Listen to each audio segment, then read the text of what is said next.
Julie, are we ready for our interview today? I'm counting on no technical issues today. I'm counting on everything going very smoothly. That's our plan. So we are ready to talk with Sarah Roberts today. She is in the UK and she runs the account Don't Be Sorry Too. And I'll let Sarah tell you about why she has that name for her account. And we're going to go ahead and I'm going to go ahead and invite her on here. Or Sarah, why don't you go ahead and send me a request to join? That might work best. So there you are. All right, let's see if we can get you on here. Let's just go for it. Here we go. Hopefully this will work. So far we've always had some kind of little glitch when things got started up, but we're going to hope that that's not the case this time. Ah, look at you. Hello. Oh, hi. Oh my goodness, we got it right the first time. We're amazing. We've never done this before. Well, me either. So this is good. This is good. Okay, good. I was really nervous. I was like, how am I going to do it right? I'm not sure. Right. Same. But we have a good track record of everybody having some little hiccup, so the pressure's very low. Okay, this is good. This is really good. This is so fun talking to you from just thousands and thousands of miles away. So I'm in Idaho in the States, so in the Northwest United States. So we must be on opposite sides of the planet right now. Absolutely. Yeah, it's like 9:30 at night here. So. Okay. And it's nap time here at 2:30. So perfect. Did you manage to sleep? Yes. Yes, they're in bed. No promises that they're asleep, but they are in bed and the doors are shut. And so far they haven't learned to open doors. So I'm going to enjoy that as long as I can. Oh, it won't last long. I know it won't. It won't be long. I've already had one climbing out of cribs. So I'm sure opening doors will be right behind. Yes. So anyway, so I am so excited to get to talk with you. I know I've told you before, but when we received our prenatal diagnosis, I went to the internet and I was just looking for encouragement, and really what I wanted to know was, what does life look like? What does real life really look like to have a child with Down syndrome? And it's hard to find. There's a lot of sunshine and rainbows out there. So to find real life was hard. And I found your account. It was one of the first ones that I found, and I fell in love with Oscar the minute I saw him because he is such a gorgeous little boy. And I have loved your account, and I so appreciate all of your honesty and everything that you've shared. So I'm really excited to have you on here. This is like meeting a celebrity to me because I've been following you for 4 years plus, and this is really fun. That's crazy. So. That's crazy. Oh, that means a lot, because to me it was so important that I kept it real, because as much as I was following other accounts as well when I first had Oscar, well, after I had him, but I just was like, oh God, it's so, far too much. Everything's amazing all the time. And right. And I'm not saying it's not, but there are challenges, It's not. I'm going to be honest, there's challenges. So yeah, which is true with any child, right? Absolutely. Oh God, that's what I always say. Definitely with any child. Yeah. For sure. Well, will you share just a little bit of your background? Kind of just tell us a little bit. We usually try and keep these to right around 30 minutes, so no pressure. But if we go a little over, that's okay. We're having fun. But yeah, share just a little bit of your diagnosis story and kind of how that went for you, and because I think those are always fun to hear about.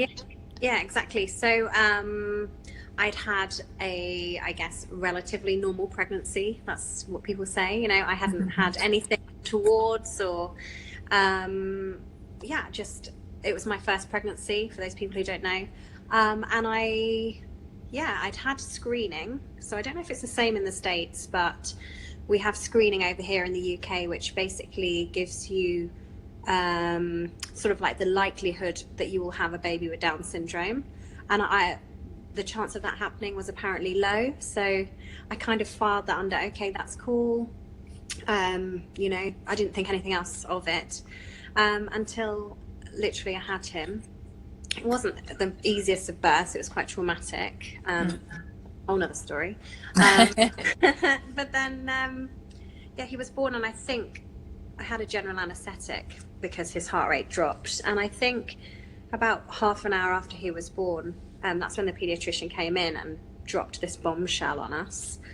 And so she basically said, "I'm so sorry to tell you this. We suspect your son has Down syndrome." And yeah, it was just the last thing I imagined. And I always talk about it. If I'm completely honest with you, I literally thought the world had ended, which I'm not proud of it now, because I now think, how could I possibly have felt like that? But at that point, I did. I just thought, gosh, this is it. I don't want to be a parent of a child with special needs. That was, I kind of thought, oh, life's just going to be rubbish, basically. So yeah, that was sort of it, really. And then it took 10 days to get the results of this blood test. Oh, wow. And yeah, that's why I'll go on to why I started my page later, but my page is obviously called Don't Be Sorry, because the first thing she said to us was, "We're so sorry to tell you." And the message I sort of got from a few people who I got to know after having Oscar was sort of, especially here in the UK, I don't know what it's like for you guys, but it felt very negative from medical professionals. I think times have changed a bit, but I was kind of like, there's nothing to be sorry about, actually. In hindsight, yeah. I don't know. I just don't think it shouldn't have started that way. A diagnosis. It should have started, well, this is something, we've got something to tell you, perhaps not the news you're expecting, please don't panic. But they are so sorry. It's just, I just thought it was really, it sets that tone right away that that it is a negative thing, and exactly. And that's not helpful for anyone as a parent trying to process that news, to have it delivered to you in a way that, well, obviously this is going to be bad news, and we assume that you're going to take it as bad news. That sets you up to be afraid and disappointed and shattered and all of those things that. Absolutely. And I get it. I was there too. We had a prenatal diagnosis, but same thing. It was just, you just are like, I don't want to be part of this club. I never signed up for this. I didn't want to do this. And now I'm so grateful that I am. And so our hindsight is so good. And I'm so glad that we can share these stories, because I feel like there's so many different details in everybody's diagnosis story. But at the end of the day, everybody's is really the same. I think it is. I have got one friend who I absolutely adore, and she's like one of my closest friends now. And she said she's never felt sad. She never cried. She didn't feel anything that I felt. She's literally the one person, and I know a lot of people now with There's a few out there, and I suppose they're stronger women than I am. I don't know. Yeah, that's what I think. She is pretty hardcore. She's very strong. So that's cool. But for the most part, it's encouraging to know that we all struggle with those feelings. And let me just say that if anyone has any questions for Sarah, just go ahead and type them in at any time during this. And I'm going to try. If I'm not making eye contact, it's because I'm reading reading comments. So I hope this doesn't look rude. And once in a while, I'm like writing something down. So I promise I'm listening. But so put your questions in there if you've got them, and we'll address those toward the end here. Let's see. The other question I had out there was just, how did you and your husband together, how did you process that news when you got it? Was there some way together that you kind of, as a couple, did it bring you closer? Was it something you struggled that kind of, was a struggle in your relationship, or? I always say, well, I think Oscar is often the glue that holds us together. But I think having kids has been really hard on our relationship without a diagnosis. But he handled it completely different to me. So we were told the news. He had to go out of the room, speak to my mum and dad and his mum and dad on the phone. Okay. And he told me he was literally couldn't get the words out. He was so upset. And I don't think since that day he has ever cried, felt sad, anything. He's a coper. Wow. He's like, it is what it is, Sarah, like, he's amazing, we love him. And I was like, I'm not saying we don't love him, I'm just saying this is really freaking hard. Yeah, exactly. So like he's just one of those guys that's just sort of a fixer and somebody who just gets on with stuff. And I'm naturally the worrier about everything. I worry about, I'm always worrying about, gosh, the future, and even like, how's he doing at school and that sort of thing. And he's Yeah, he keeps me grounded, actually. He's in the office, probably watching me do this, thinking, what's she doing? Um, but yeah, no, we're very different.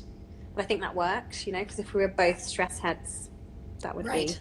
be Be bad. all over. You guys would both still be in opposite corners, curled up in a ball, just kind of Yeah, rocking. totally.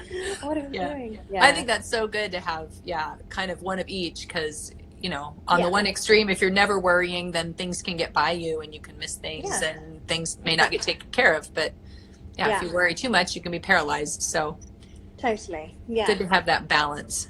Yeah, there is definitely. It's definitely a balance, and yeah, I always remember my mum saying to me, "I'm sure at some point he's going to crack. I think he's going to, he's not facing this." Mm-hmm. But honestly, 7 years on, I'm still waiting for him. Hanging in there. Good. Yeah, good. he's doing really well. Oh, that's good. So then at what point then after, you processed with your husband, you're going home and you're starting to get into this life in this club that you had not signed on to voluntarily, but now you're part of. When did you decide, okay, I have this child and I can make a difference now, and I can, rather than, I don't have to do as much internally with my own feelings and process. I'm ready now to take that and make a difference because I have this child and I have I have a story to tell that can be useful for other people. Kind of when did that happen for you that you decided to start? Because you have a blog. You've had a blog for quite some time that I've read and I follow. And then, of course, you have your Instagram account and you have a Facebook account. So kind of when did you decide to do that? So I don't think I was necessarily thinking I wanted to be a blogger or an Instagrammer or whatever. I think initially I just remember saying, I need to write stuff down. I really feel like I need to get this off my chest. And then my friend is actually an educational psychologist. And she was like, your story as a parent is so important to professionals, kind of to hear how you're actually feeling. And we were on holiday with them. And I said, maybe I'll just start writing things down. And she sort of suggested the blogging and public speaking, which I do a bit of as well now. And then I did start writing, but I didn't publish it until probably about another 6 months later. So I just had like these snippets of sort of like the diagnosis story, the heart surgery, just the ridiculous things people say. That was one of the ones I was getting like, oh my gosh, why are people saying such things? I probably I published it, I think it was about 18 months. Okay. And then, I just published it on my own Facebook page. And then people were like, can you make it public so we can share it with our friends? Okay. And then I think within like the first week, it'd been shared quite a few times. And then I was like, maybe I'll make up my own page. Yeah. And then it sort of took off from there. Maybe I should do a thing. And yeah. Well, I think you were wise to write down your feelings. I wish I'd done a little more of that because there's so much to process and so much happens, especially those first couple years. And you think you're going to remember it because everything is so memorable, and you think, I'll never forget this.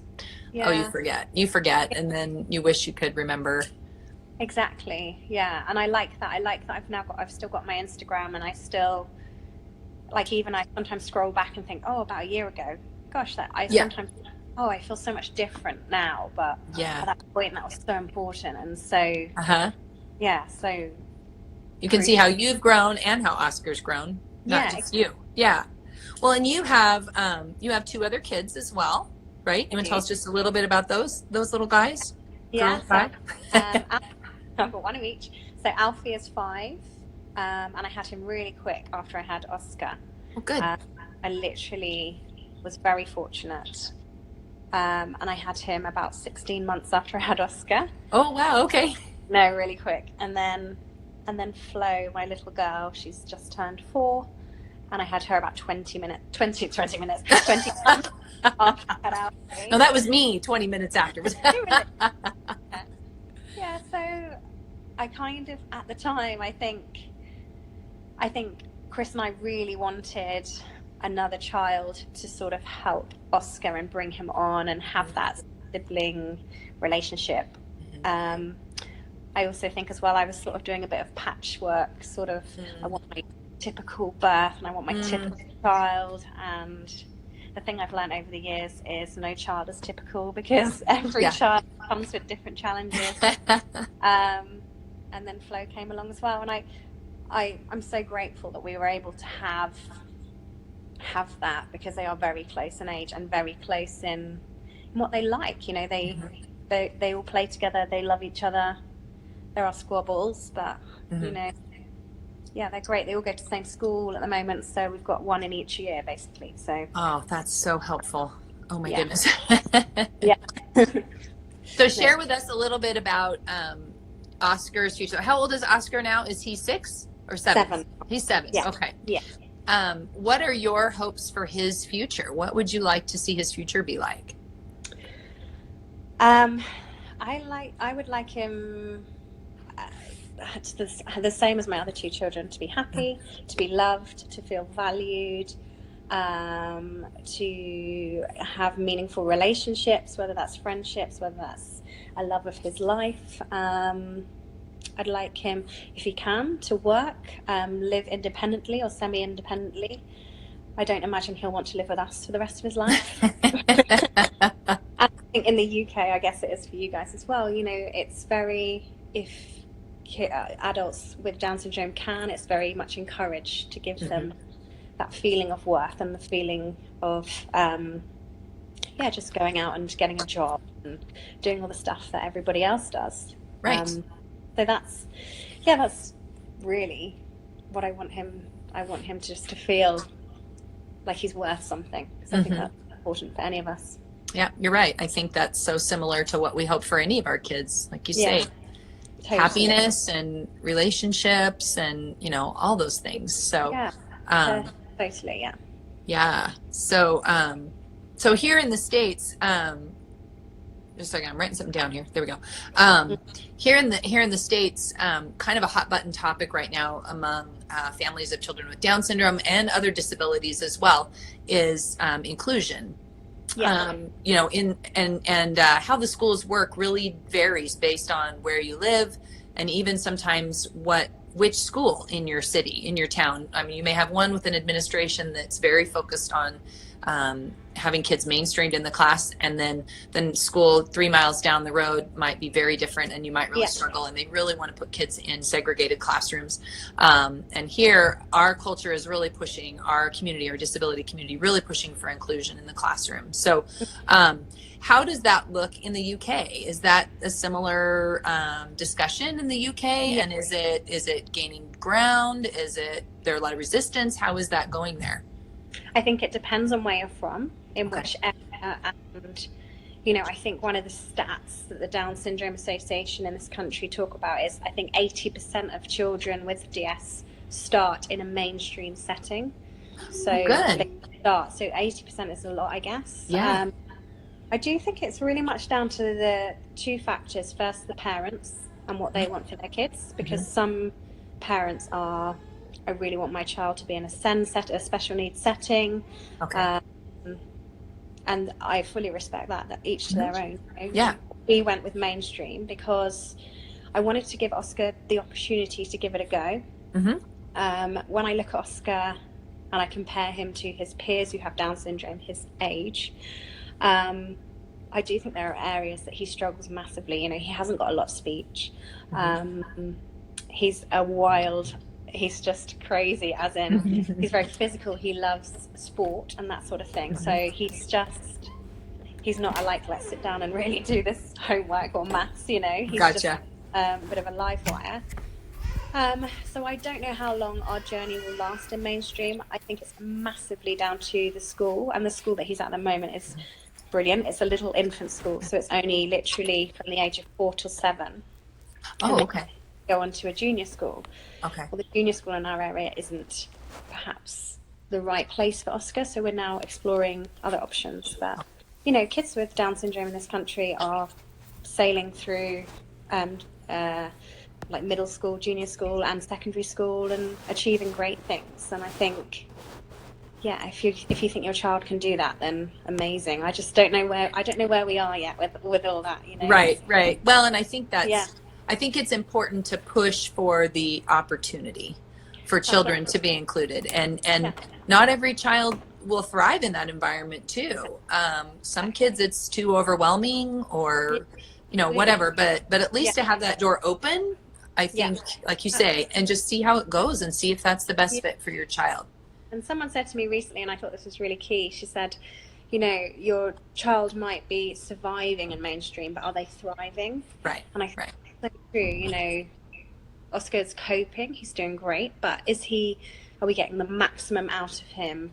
I love the fact that he's integrated with other children his own age. I love the fact that he's got relationships with typical peers. The social and emotional side he hasn't got an issue with. He's great.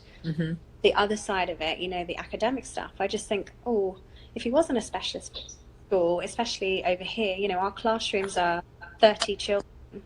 In a specialist school, he'd have 8 or 10 children in a class. So that's going to be focused on him. So it swings and roundabouts, I think. Sure. Yeah. Well, and you're the mom, so you're the mom. So that's right. So you just do the best you can, and you try and make the best choice you can for your child, and that's all we can really go. Happy. So he's really happy, and I love that he's with his siblings, and that's good. Really cool. And that's, like you say, that's your goal for his future. So if he's happy, then that's wonderful. So, well, let's talk a little bit about your book, because I, for one, am very excited. As soon as I saw that you were publishing a book for the love of Oscar, I pre-ordered. I just clicked and pre-ordered. I was so excited. So tell us about your book. We know that it comes out on October 3rd. Yeah. And we actually keep watching, folks, because we are going to award a free copy to one viewer today. So don't leave me.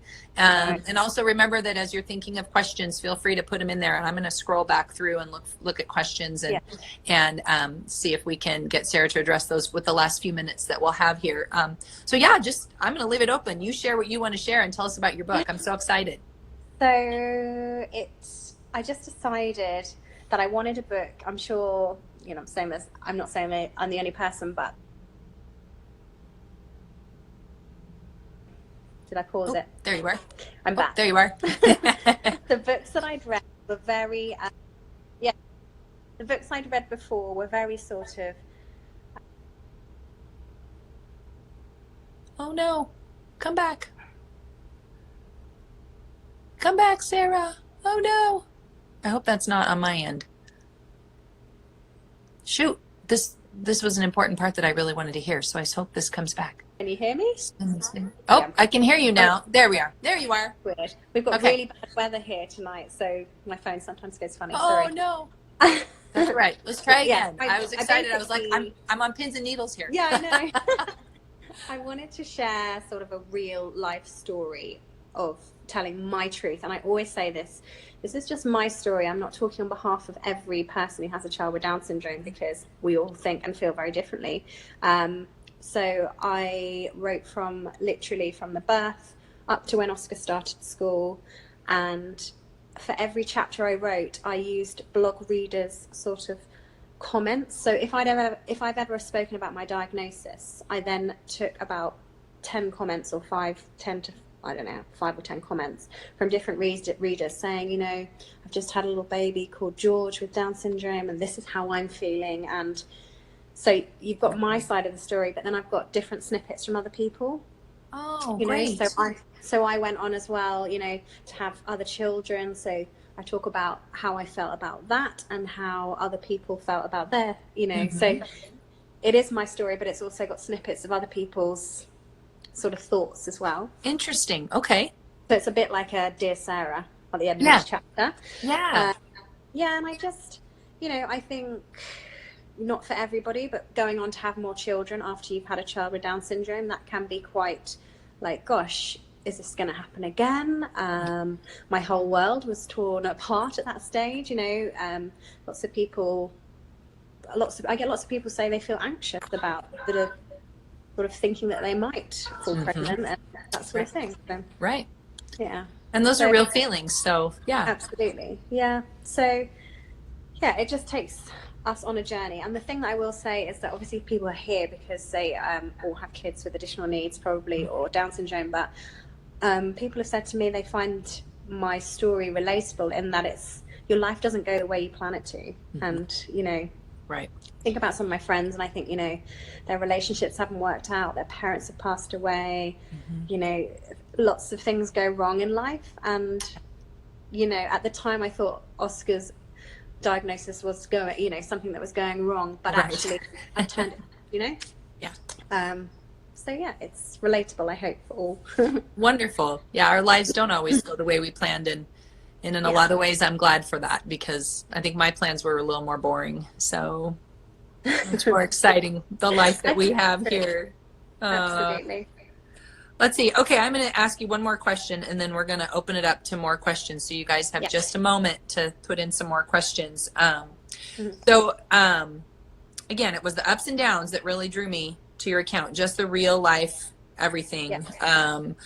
And that's what I've tried to do with mine, and I probably need to do a better job. But, you know, when your kid's acting up, you usually put the phone down to deal with it, and you're not videoing, right? So, but if you could just share one last thought with us, or a suggestion or piece of advice, or one just little gem nugget from the mouth of Sarah, what would you share with us just before we take questions?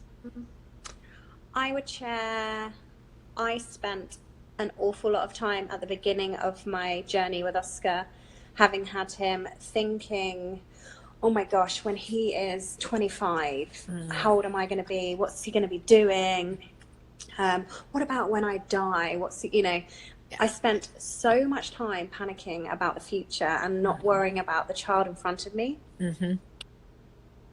And I still now to and I think, oh gosh, that's too far ahead. I can't think that too far. So just live in the moment and cherish the kid you have in front of you that needs you now, and don't worry too much about the future, because I don't even know what the other two are going to be like, you know. That's true. I think that's wonderful. I think that's wonderful advice, and like you say, I think that's good advice for any parent. And I remember that being a lot of the things that that obviously made me nervous, you know, when we got our diagnosis, that made me afraid was, oh my goodness, we won't talk about how old I am, but I'm an old mom, and how old am I going to be when they're adults? You know, it's like they're going to outlive me without question, you know. So it is let me but you can't dwell on it, you're right, or you're going to miss what's going on right in front of you that moment, and so it's important to focus on today. All right, I'm getting a lot of like, Sarah, you're amazing, you're so awesome, we love you. Yay. Probably so I'm trying to find the questions. And we know, let's tell us again when your book is out. What's the release date? So it's out on this Thursday, the 3rd. Yeah, it's called For the Love of Oscar. You can get it on Amazon. And we have a few more days left to pre-order, right? And tell us why that's important. Because I guess it goes towards the first week sales. And so for an author that I am now, it really helps with, like, sounds so silly. It helps just to kind of bump it up there, I guess. I think it kind of helps you get that bestseller little tag or whatever. So so if you're going to buy the book, buy it today or tomorrow. Don't wait until after it's actually released, and do Sarah a little favor here. So, or maybe win it here. So I have a question here. What is your favorite part about this journey? That's from my friend Steffi at Something a Little Extra. Ooh. My favorite part is that I have met a whole load of people that I didn't even know I wanted to be friends with, and that I didn't know I wanted to be part of this little amazing club, which sounds really cheesy. But two of my closest friends now have children with Down syndrome. So I feel like I've gained them. And I would never have met them. You know, one's like a doctor and one's like an engineer, and, you know, they're just not my kind of, like, I'm an ex-dancer, you know, I don't meet this kind of people. So there's that. But then there's also like this like online community. I've met other friends as well who have children with additional needs, and just I love that.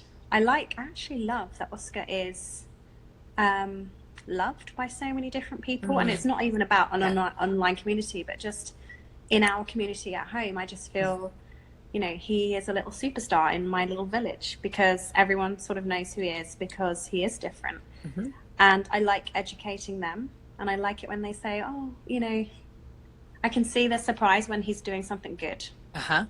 And that their kids react to him.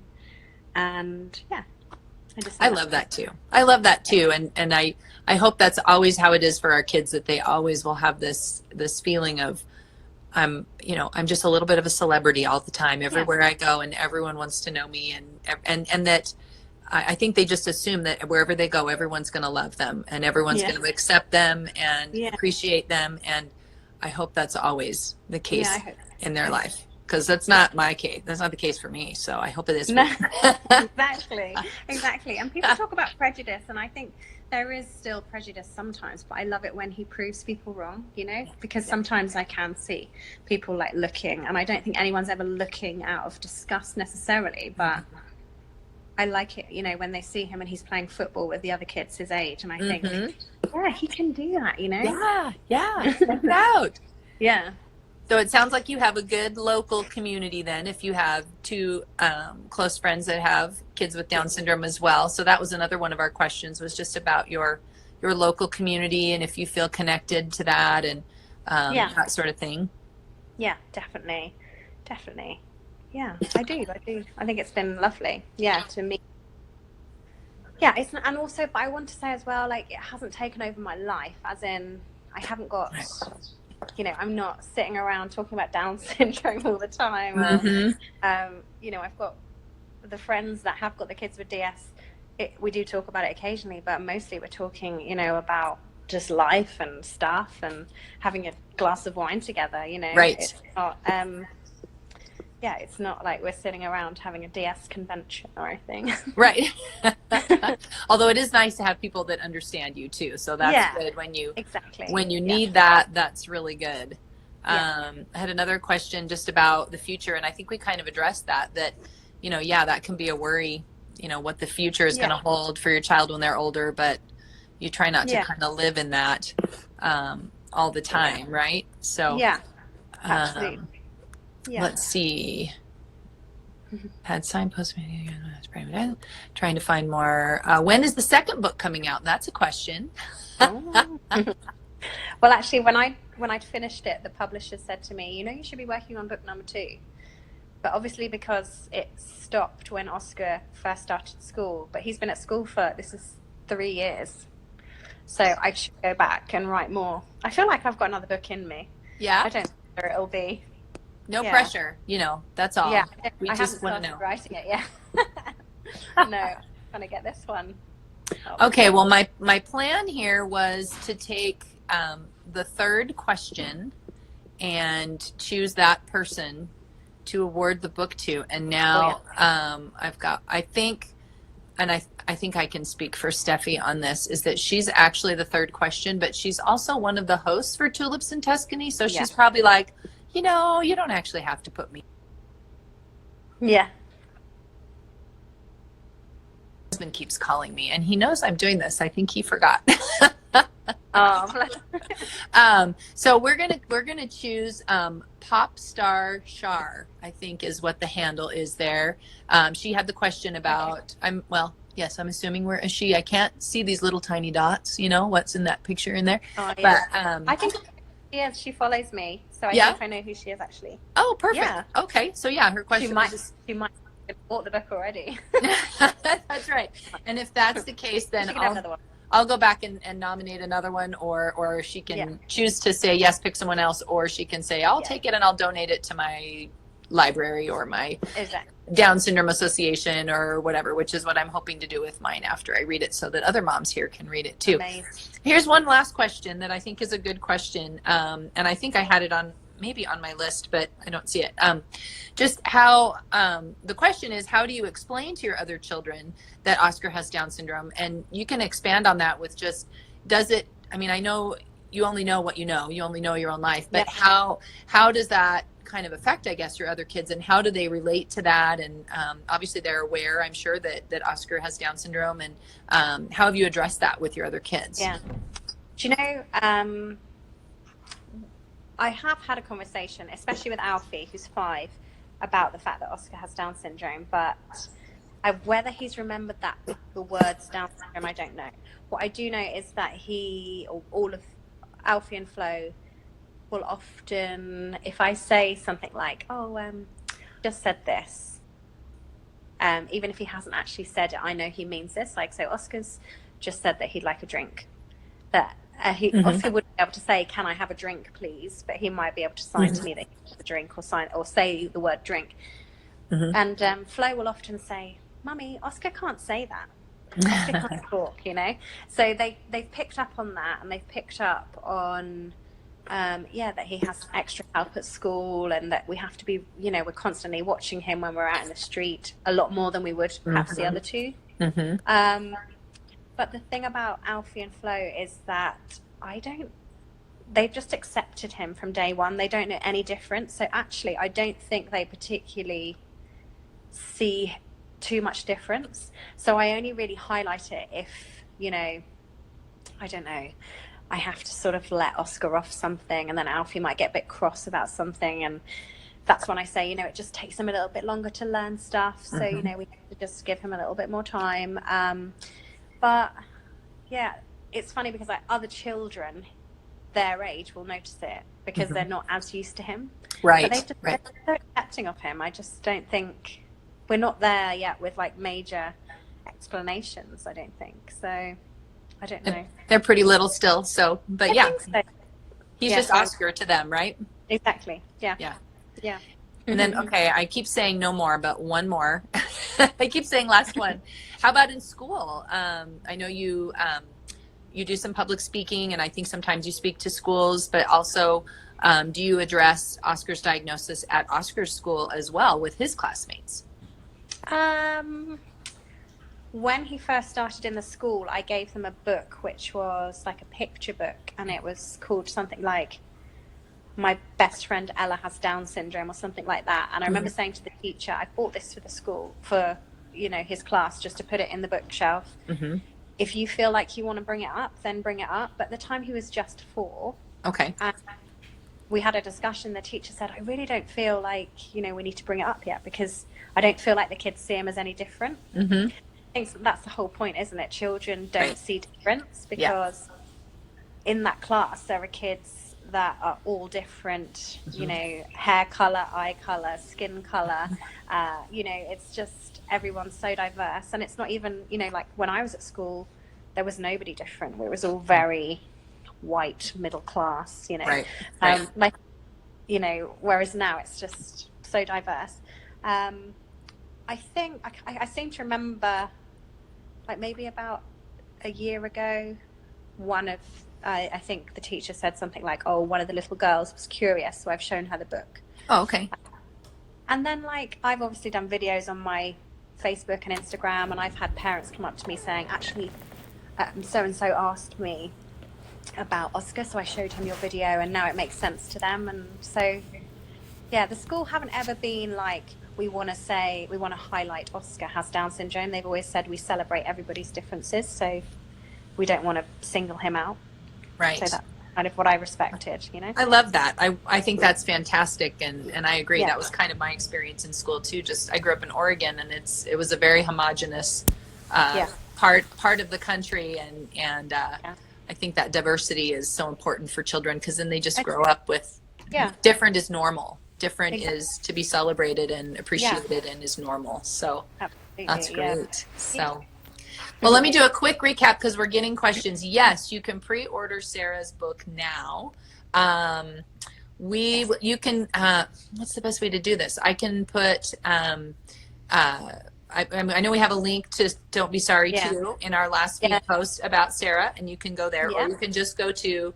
Her handle is "Don't Be Sorry 2", the number 2, and there's no underscore or anything, right? It's just "Don't Be Sorry 2", all run together. And that's where you can find the link to buy Sarah's book. It releases on the 3rd. It's called For the Love of Oscar, and you can buy it as of the 3rd, but you can pre-order it now, which is what we would love for you to do if you're excited about the book. Pre-order it right away, and that gives Sarah a little extra nudge. And And just, you know, when we're done with this live here in just a second, just close and click and hit buy and pre-order. And then you won't forget. So yeah, that'd be so good. Anyway, Sarah, thank you so much for your time. Thank you. It's so nice to you virtually. I feel like I know you just from us writing to each other. Right? Yeah, exactly. Exactly. That's how I feel. And I would love to go out and have that glass of wine with you sometime. That would be so fun, and would love to meet you. But I love just feeling like I already know you, and just appreciate your time so much, and you sharing your story, and just the difference that you're making in your community and really in the world. Just seeing the people that follow you all over. And I love that. So thank you so much. It's been a pleasure. Oh, no, it's been so lovely. Thank you so much for having me. And send my love to your gorgeous boys, won't you? Will do. You do the same. Hug those kids for me, and you have a good night. Thank you. All right. Take care. Bye-bye. Bye.